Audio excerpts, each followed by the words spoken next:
السلام عليكم، كل سنة وانتم طيبين.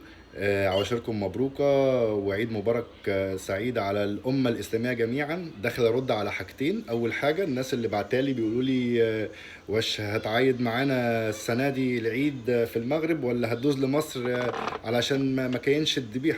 أخت أنا ماشي مع القوانين ديال المغرب، وما أعتقدش إن أنت في يوم شفتيني أو أنت شفتني إن أنا يعني ولد الحرام يعني.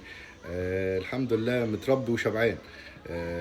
فمش علشان في ظرف حصل واتمنع الذبح يبقى هوبا اجري على بلادي. لا، ده في بلادي مثلا في مصر في ذبح والكلام ده لا لا خالص، ومفيش اي حاجه. ومعلومه صغيره للناس اللي هم بيشتروا الحولي وبيخبوه هنذبح. مش هيجوز، مش هيجوز. تمام. دي اول حاجه. تاني حاجه، بخصوص برضو ناس بعتلي بيقولوا لي انت عندك العيد ازاي يوم السبت والوقفه يوم الخميس. الوقفه يوم الخميس وقفه عرفات.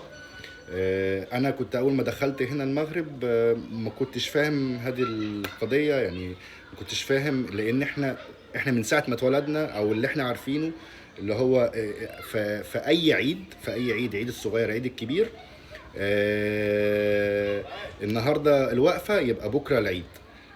حتى لو في العيد الكبير وقفه عرفات النهارده يبقى بكره العيد. احنا متعودين كده. لكن انا لما دخلت المغرب فانا عرفت ان ايه، المغرب بيبقى ليه رؤيته هو وشفته هو هو يعرف امتى العيد. فعايز اقول لكم يعني اعتقد كده انا رديت على يعتبر السؤالين الاكتر اللي هم مبعوتين لي. وهرجع اقول لكم كل سنه وانتم طيبين وعواشركم مبروكه. السلام عليكم.